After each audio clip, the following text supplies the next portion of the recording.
I know what it's like to not be able to make genuine friends. And I'm not talking about those friends who you made in your class or in your school. I'm talking about genuine friends who will help you in your task, who will help you through the journey of your life. Yeah, that's me. And I didn't had any genuine friend when I was in school. And it took some time for me to meet some great people. And let me tell you one thing, it is not impossible. If you are thinking that you are on self-improvement and having friends on self-improvement is impossible, then you are wrong. And let me tell you something, you can make friends while being on self-improvement. But there just needs to be something that you need to care about if you want to make good friends while you are on your journey of self-improvement. And let me tell you something, that journey will become a lot easier if you would have some great friends with you. But right now, this video is for those people who didn't have any friends at all. Let me tell you one important lesson. And the earlier you learn this lesson, the more easier your journey will become. And that lesson is that keep your influence as big as you can while having a small group of friends only. Because you can't have that genuine bond with a lot of people. And having one or two good friends is a lot more better than having 15 friends who don't care about you. But having influence over people and people knowing you isn't bad at all. And I'm telling you that because you need to socialize around people. It's okay if everybody knows you, but select your friends wisely. It's okay if everybody in your workplace knows you. You don't need to be some awkward person who don't talk to everybody, but only a few handful of people. You need to be social. Okay, so let's first talk about some fundamentals. And this is just for those people who are very socially awkward and those who don't know how to interact with people. Because as a former gamer, I also know how awkward it feels when you have to interact with a lot of people. Because in your normal life, you don't interact with a lot of people at all. And for those who are not socially awkward, can skip this. Well, the first thing is to get to know the person.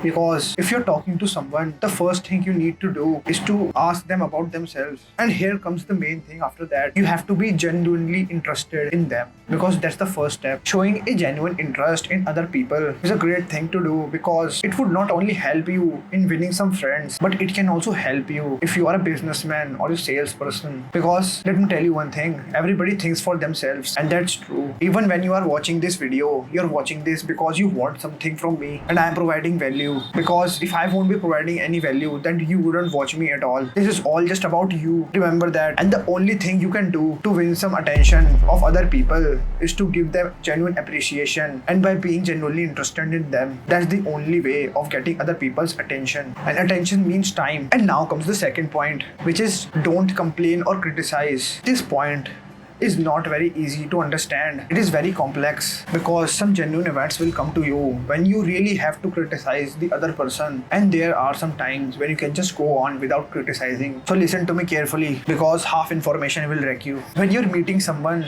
for the first time, you can't criticize them because when you criticize someone, then they become defensive. And when someone becomes defensive, then it's all about the ego and the strive to justify themselves. And this can lead to no middle ground. And when there's no middle ground, there's no understanding. And even though if you won the argument, if your criticism was valid, you would lose still after winning.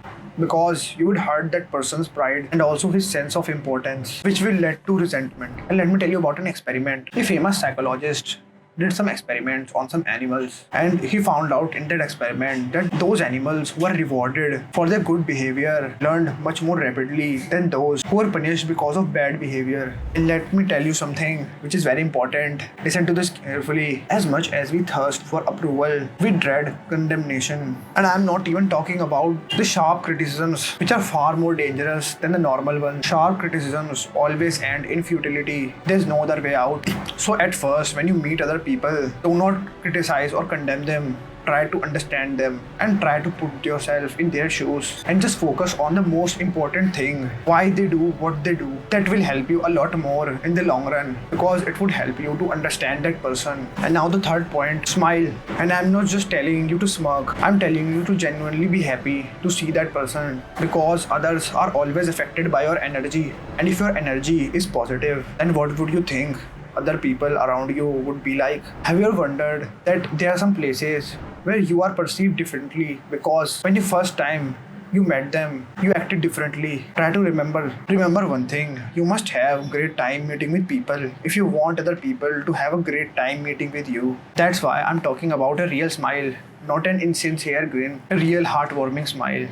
A smile that comes from within. And I'm not just saying that out of thin air, there's a psychological reason behind it. That's why most of the phone companies tell their employees to smile whenever they are on phone with their customers, because energy travels, even though the other person cannot see them smiling, but they can feel their energy. So the next point is avoid argument at all cost. Remember one thing, you can't win an argument, and you must be wondering why. Because if you lose an argument, then you lose it.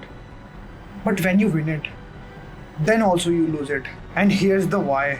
When you win an argument, you would feel fine. But what about the other person? The other person would feel inferior because now you have hurt his pride. And remember one thing, most likely he would resent your triumph. And nothing will change after that argument because he won't believe in what you said. And I'm telling you this because if you win an argument, it's an empty victory because the other person is not still with you. You haven't earned his goodwill, which is what you need. And why this is an important point.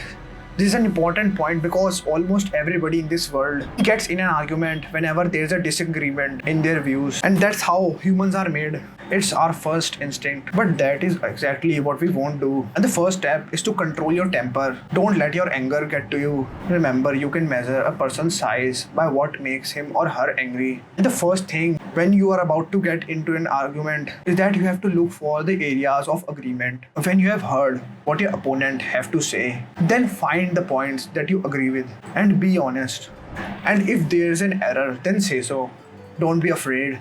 Apologize for your mistakes. It will help you to disarm your opponent and reduce defensiveness. And promise to think over opponent's ideas carefully because sometimes you can be wrong. If you're wrong or if you're right doesn't matter at this stage. The opponent will agree with you. And if you're wrong, thank your opponent for their interest. And remember that anyone who takes time to disagree with you is interested in the same things as you are. And now comes the next part, which is very important, and that is be a good listener. Because the first time when you meet someone, you don't need to talk about yourself at all. Just basic introduction is necessary. But the main point is that you have to be a good listener. In this modern age, when all the people are alone and they are just socially connected on internet, nobody have anyone to talk to. And there's always something that people want to tell other people. But people in this modern world are so self-observed that they don't have time for other people. And this is the same thing. All they care about is themselves. So that's why you have to be a good listener and listen to whatever they are saying, all their sad stories or their accomplishments, whatever it may be. Just listen. And it can also give you a greater perspective about what kind of person he or she is. And now we have covered all the fundamentals. And in the next part, I will talk about more advanced things about making people agree with you and leadership. And if you found this video useful, then save it and rewatch it whenever there's an opportunity in front of you and take it. So keep grinding and I will see you soon.